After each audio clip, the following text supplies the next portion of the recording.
Hello everyone, once again आपका स्वागत है यूबॉर्न एकेडमी में। जैसा कि हम पहले बता चुके हैं कि हम इस चैनल में कक्षा 6 से कक्षा 10 तक की साइंस को पूरी तरह डिकोड करेंगे। क्लास 8 के अंतर्गत साइंस का 4th चैप्टर चल रहा है जिसका नाम है materials, metal and non metals, पदार्थ, धातु और अधातु।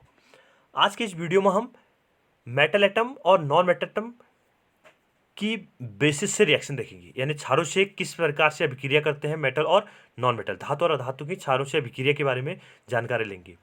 जिसने अभी तक हमारे चैनल को सब्सक्राइब नहीं किया वो सब्सक्राइब कर ले ताकि आपको पूरे वीडियो मिलते रहे। चलिए शुरू करते हैं। Materials, metal and non metals, पदार्थ, धातु और अधातु, पार्ट 5। रिएक्शन विद बेसिस, क्षारों से अभिक्रिया, एक्टिविटी 4.7। इससे पहले आपको याद होगा हमने जो मेटल और नॉन मेटल है उनकी वाटर से रिएक्शन देखी, ऑक्सीजन से रिएक्शन देखी, एसिड से रिएक्शन देखी। तो आज की वीडियो में हम बेसिस से रिएक्शन देख रहे हैं। To be demonstrated by teacher, ठीक है, शिक्षक के द्वारा प्रदर्शन किया जाएगा। During the preparation of sodium hydroxide solution, care should be taken that pellets of sodium hydroxide are handle with a plastic spatula. ठीक है, सोडियम हाइड्रोक्साइड का अगर आप बिलियन बना रहे हैं तो बिलियन बनाते समय आपको सोडियम हाइड्रोक्साइड के जो पैलेट्स है उनको प्लास्टिक स्पैचुला से पकड़ना चाहिए। ठीक है, प्लास्टिक का जो स्पैचुला होगा, आपने देखा होगा लेबोरेटरी में एक स्पैचुला होता है, छोटा चम्मच जैसे आकार का होता है। तो सोडियम हाइड्रोक्साइड के पैलेट्स को, सोडियम हाइड्रोक्साइड के जो टुकड़े होंगे, ठीक है, छोटे छोटे जो पीसेज होंगे, पैलेट्स होंगे, टिक्काएँ होंगी, तो उनको आपको प्लास्टिक के स्पैचुला से होल्ड करना है। Prepare a fresh solution of sodium hydroxide in a test tube by dissolving 3-4 pellets of it in a 5 millilitre of water. आपको करना है एक परिकलन में सोडियम हाइड्रोक्साइड का 3-4 पैलेट्स को, 3-4 टिक्कियाँ को 5 मिलीलीटर वाटर में डिजॉल्व कर देना है और सोल्यूशन तैयार करना है, विलेन तैयार करना है। Drop a piece of aluminium foil into it. उसके बाद क्या करना है, आपको इसमें एक एल्यूमिनियम की पन्नी को डाल देना है। एल्यूमिनियम के पन्नी का टुकड़ा लेना है, एल्यूमिनियम फॉयल, ठीक है, एल्यूमिनियम फॉयल का एक टुकड़ा लेना है आपको, उसको इस टेस्ट ट्यूब में डिप कर देना है। Bring a burning matchstick near the mouth of the test tube, observe carefully. उसके बाद क्या करना है, आपको एक जली हुई माचिस की तिल्ली को इस प्रणाली के मुंह पर लाना है। क्या कहा हमने, आपने सोडियम हाइड्रोक्साइड का सोल्यूशन बना दिया। उसके बाद उसमें आपने एक एल्यूमिनियम फॉयल को डिप कर देना है। एल्यूमिनियम फॉयल को डिप करने के बाद, एल्यूमिनियम फॉयल को मिलाने के बाद, उसमें भिगोने के बाद या उसमें डालने के बाद आपको एक जली हुई माचिस तिल्ली को उस टेस्ट ट्यूब के नज़दीक लाना है, टेस्ट ट्यूब के माउथ पर लाना है और ऑब्जर्वेशन करना है कि उसमें क्या होता है। What does the pop sound indicates. ठीक है, इसमें भी कौन सी ध्वनि निकलेगी, पॉप ध्वनि। ठीक है, तो पॉप ध्वनि क्या प्रदर्शित करती है। As before the pop sound indicate the presence of hydrogen gas.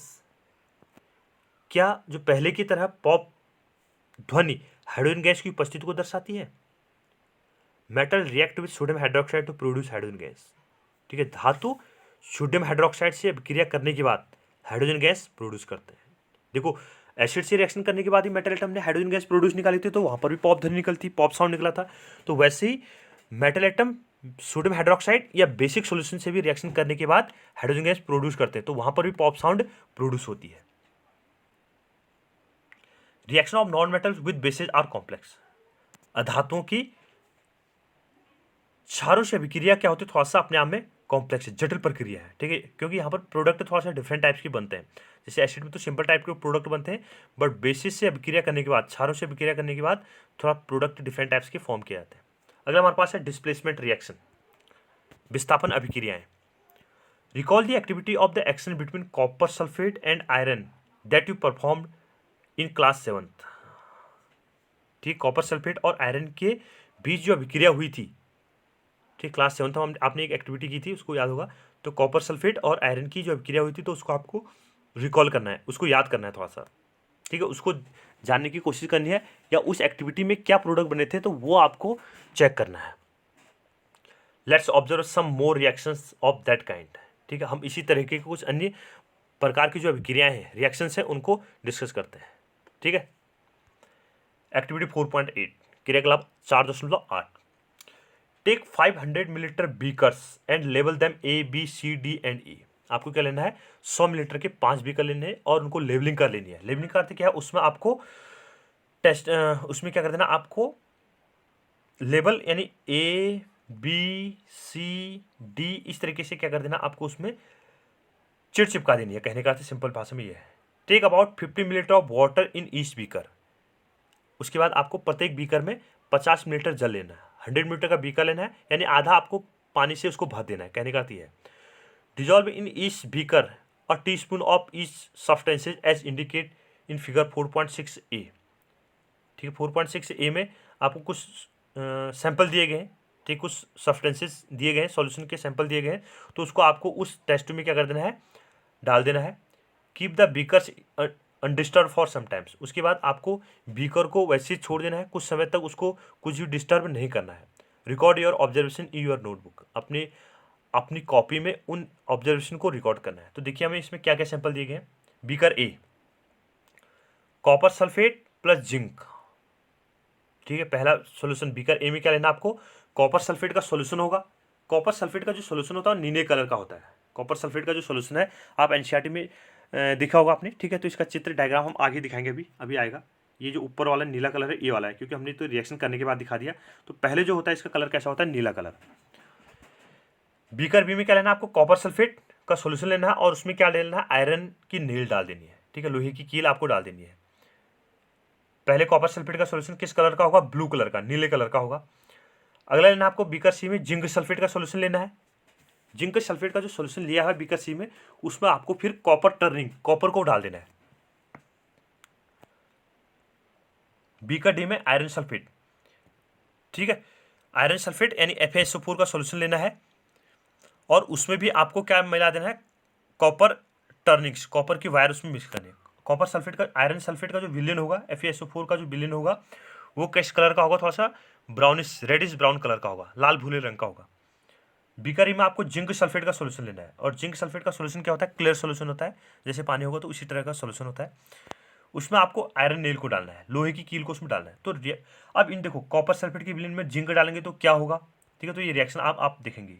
ठीक है, ये दिखा रखा ना, तो ये आपको 5 बीकर दिखा रखा हमने, जिसमें आपको किस रिएक्शन में कोई चेंजेस आएगा और किस रिएक्शन में कोई भी चेंजेस नहीं आएगा, ये ऑब्जर्व करना है। तो देखो, कॉपर सल्फेट से, यानी कॉपर से जिंक क्या है, ज़्यादा रिएक्टिव है, कॉपर से जिंक क्या है, ज़्यादा रिएक्टिव है, तो डिस्प्लेसमेंट रिएक्शन होगी। ठीक है, तो जिंक सल्फेट का प्रोडक्ट बन जाएगा। कॉपर सल्फेट में अगर आयरन डालेंगे तो आयरन भी क्या है, कॉपर से ज़्यादा रिएक्टिव है, तो यहाँ पर भी रिएक्शन अकर होगी, तो फेरस सल्फेट बन जाएगा, आयरन का सल्फेट बन जाएगा, FeSO4 बन जाएगा। ये जो नीचे वाली रिएक्शन है ये क्या है, इसमें ये जो जिंक है, आयरन है, जिंक है, तो ये ज़्यादा रिएक्टिव है किसकी तुलना में, कॉपर इनकी तुलना में, तो यहाँ पर कोई भी रिएक्शन नहीं होगी, तो नो ऑब्जर्वेशन या नो चेंजेस। ठीक है, इसमें कोई भी परिवर्तन नहीं आएगा। What changes do you observe in the various beakers. ठीक है, जो प्रत्येक बीकर है उसमें आप क्या अनुभव देखते हैं या क्या परिवर्तन देखते हैं, तो इसको मैं बता चुका हूँ पहले ही। You have read the that one metal displace another metal from its compound in aqua solution. आपने देखा होगा कि कैसे जो एक धातु है, धातु जो है वो दूसरे धातु को, विलयन को कैसे डिस्प्लेस कर देती है या कैसे उसको विस्थापित कर देती है। इन beaker A zinc replace copper from copper sulphate. First beaker में क्या होगा, जो कॉपर सल्फेट था, कॉपर सल्फेट में से कॉपर को जिंक ने क्या कर दिया, रिप्लेस कर दिया, डिस्प्लेस कर दिया या विस्थापित कर दिया। That is why the blue colour of copper sulphate disappears and powdery red mass of copper is deposited in the beaker. ठीक है, आपने देखा होगा कि जो कॉपर सल्फेट है वो कॉपर सल्फेट को जिंक ने क्या कर दिया, डिस्प्लेस कर दिया, विस्थापित कर दिया, तो उसका जो कलर है, कॉपर सल्फेट का कलर कैसा होता है, नीला कलर का, तो कॉपर सल्फेट का जो कलर है वो धीरे धीरे क्या होगा, फेड होते जाएगा, और जो कॉपर होगा वो नीचे जो बीकर था, बीकर की तली में बैठ जाएगा। ठीक है, बॉटम में क्या हो जाएगा, सॉलिड फॉर्म में आने लग जाएगा। The reaction can be represented as follows. तो यहाँ पर रिएक्शन लिखिए, copper sulphate plus zinc is equal to zinc sulphate plus copper, colourless. ठीक है, रेडिश जो कलर होगा। ठीक है, तो इस ढंग से हमारे पास प्रोडक्ट बनेगा। You can write down the reaction taking place in beaker B in similar way. Beaker B में क्या था हमारे पास, बीकर बी में आपके पास कॉपर सल्फेट का सॉल्यूशन था, कॉपर सल्फेट के सॉल्यूशन में आपने क्या मिलाया था, आयरन। तो रिएक्शन लिखना चाहूँ तो मैं लिखता हूँ यहाँ पर, copper sulphate CuSO4 plus iron Fe, तो प्रोडक्ट क्या बनेगा यहाँ पर, FeSO4 प्लस Cu। ठीक है, तो इस ढंग से यहाँ पर रिएक्शन प्रोसीड होगी, ये रिएक्शन टेकिंग प्लेस होगी इस अभिक्रिया में। I have understood the reaction taking place in beaker A and B, but I am still confused why there is no change in beaker C, D और E. ठीक है, मैंने देखा या आपने देखा कि वहां पर जो बीकर है उस बीकर ए और बी में तो रिएक्शन हो गई, रिएक्शन प्रोसीड हुई, बट बीकर सी, डी और ई में कोई भी परिवर्तन नहीं हुआ। तो इसके पीछे क्या रीजन था? There could have been displacement of zinc by copper in beaker C and by iron in beaker E. आपने देखा कि जो बीकर सी में जिंक का कॉपर सल्फेट कॉपर द्वारा बीकर ई में आयरन द्वारा विस्थापित हो सकता है। Similarly iron could be displaced by copper in beaker D since we do not see any change in beaker C. We can infer that copper is not able to replace zinc from zinc sulfate, but why? ठीक है, जैसे हमने कहा कि पहले वाले beaker में there should be have been displacement of zinc by copper, zinc copper को जिंक ने क्या कर दिया, डिस्प्लेस कर दिया। तो उसी तरीके से बीकर सी में कोई परिवर्तन नहीं देखता। ठीक है, बीकर सी में कोई भी हमने परिवर्तन नहीं देखा। Similarly iron could be displaced by copper in beaker D. Beaker D में आयरन ने क्या कर दिया, कॉपर को डिस्प्लेस कर दिया। Since we do not see any change in beaker C, beaker C में कोई भी परिवर्तन हमने नहीं देखा। We can infer that copper is not able to replace zinc from zinc sulphate, but why. हमने देखा कि कॉपर जिंक को जिंक सल्फेट से डिस्प्लेस नहीं कर सकता है। ठीक है, तो ऐसा क्यों है? When zinc can replace copper in beaker A, why can not copper replace zinc in beaker C? जबकि कॉपर बीकर ए में कॉपर सल्फेट को रिप्लेस कर दे रहा है, जबकि जिंक बीकर सी में उसको डिस्प्लेस नहीं कर पा रहा है। ठीक है, सी में उसमें कोई भी परिवर्तन नहीं देखा जा रहा है। ठीक है, तो ऐसा क्यों है कि आखिर ऐसा इनमें इतना ज़्यादा चेंजेस क्यों है? क्योंकि किस रिएक्शन में, कौन सी रिएक्शन में चेंज हो रहा है, कौन सी रिएक्शन में चेंजेस नहीं हो रहा है, यानी कौन से सॉल्यूशन दूसरे को रिप्लेस कर पा रहे नहीं कर पा। तो यहाँ पर क्या होता है, डिफरेंट मेटल एटम की रिएक्टिविटी होती है, क्रियाशीलता होता है, तो वो एक दूसरे को तब जाके रिप्लेस करते हैं।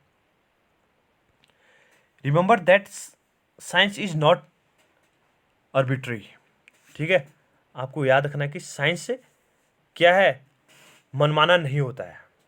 ठीक है, याद रखिए कि साइंस से कभी भी मनमाना नहीं होता है कि कुछ भी उसमें हो जाए। It follows definite rules based on fact.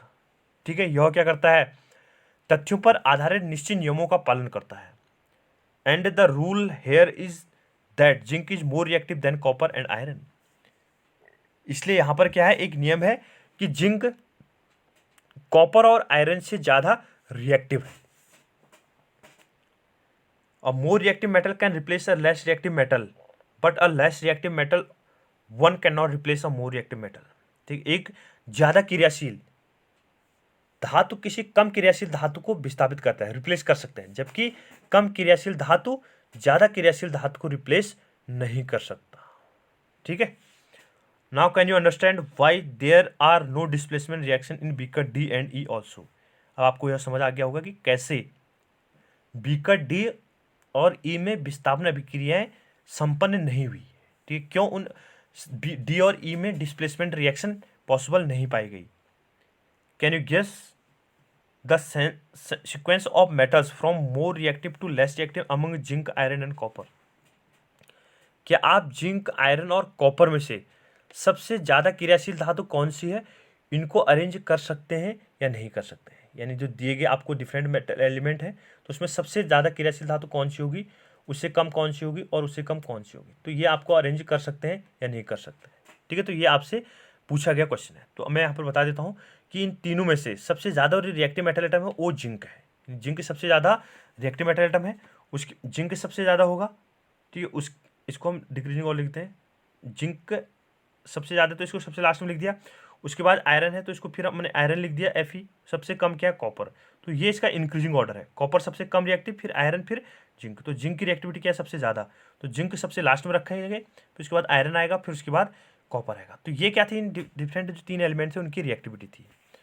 इसके बाद जो अगला वीडियो आएगा उसमें हम जो मेटल एटम और नॉन मेटल एटम है उनकी क्या एप्लीकेशंस है, उनकी क्या उपयोग है, उसके बारे में जानकारी लेंगे। Thank you. वीडियो को लाइक कीजिए, शेयर कीजिए और सब्सक्राइब